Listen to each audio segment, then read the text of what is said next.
দঙ্গল খ্যাত পরিচালক নীতেশ তিওয়ারির রামায়ণের প্রথম ঝলক প্রকাশ হল।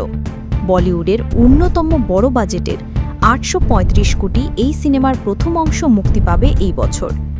আগামী বছর দীপাবলিতে পর্দায় দেখা যাবে রামায়ণের গল্প, যেখানে রাম হিসেবে অভিনয় করেছেন রণবীর কাপুর।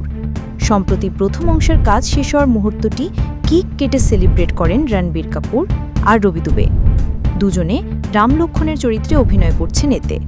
এ সময় রণবীর কাপুরের চোখে পানি দেখা যায়, কারণ রামায়ণ ঘিরে তার প্রত্যাশা আকাশ সমান।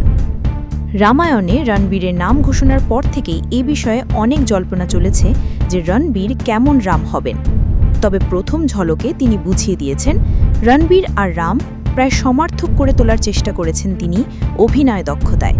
কিন্তু এর মধ্যে রণবীরের কড়া সমালোচনা করতে শুরু করেছেন ভারতের অভিনেতা ও বিতর্কিত সিনেমা বিশ্লেষক কমল রশিদ খান বা কেআরকে। কেআরকে টুইটারে রামায়ণ ও রণবীর কাপুরকে নিয়ে মন্তব্য করে পোস্ট করেছেন।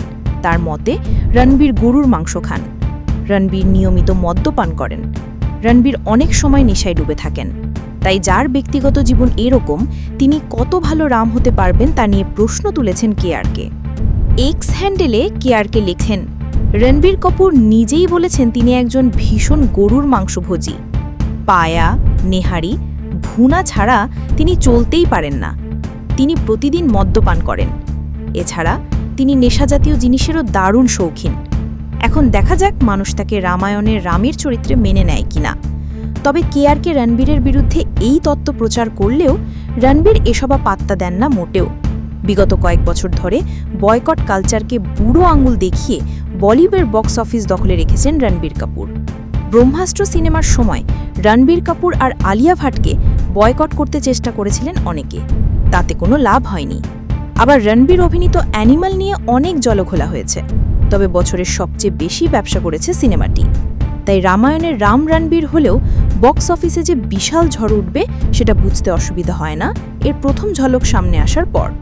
দীর্ঘ প্রতীক্ষার পর অবশেষে রামায়ণের প্রথম ঝলক প্রকাশে এসেছে।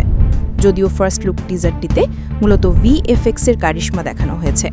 টিজারের শেষের দিকে রণবীর ও যশের লুক প্রকাশ করা হয়েছে, যার ফলে ভক্তদের উন্মাদনা এখন দ্বিগুণ। রামায়ণের টিজার বৃহস্পতিবার দিনের ভারতের প্রধান শহরগুলিতে মুম্বাই, দিল্লি, আহমেদাবাদ, হায়দ্রাবাদ, ব্যাঙ্গালোর, চেন্নাই, কলকাতা, পুনে ও কোচিতে দেখানো হবে। এটি কোনো সিনেমার প্রথম ঝলক উন্মোচনের জন্য সবচেয়ে দীর্ঘ অনুষ্ঠানগুলোর মধ্যে একটি হতে যাচ্ছে। রামায়ণের রণবীর ও জন্স ছাড়াও সীতার ভূমিকায় অভিনয় করেছেন সাই পল্লবী। হনুমানের চরিত্রে দেখা যাবে সানি দেওয়ালকে। এছাড়া কাজল আগারওয়াল, লারা দত্ত, বিবেক ওবেরয়, অরুণ গোভিল, রাকুল প্রীত সিংয়ের মতো তারকাকে দেখা যাবে এতে। প্রথম টিজারের পর এখন ট্রেলারের অপেক্ষায় দর্শকরা। আগামী বছর দীপাবলিতে মুক্তি পাবে বহুল প্রতীক্ষিত সিনেমাটি।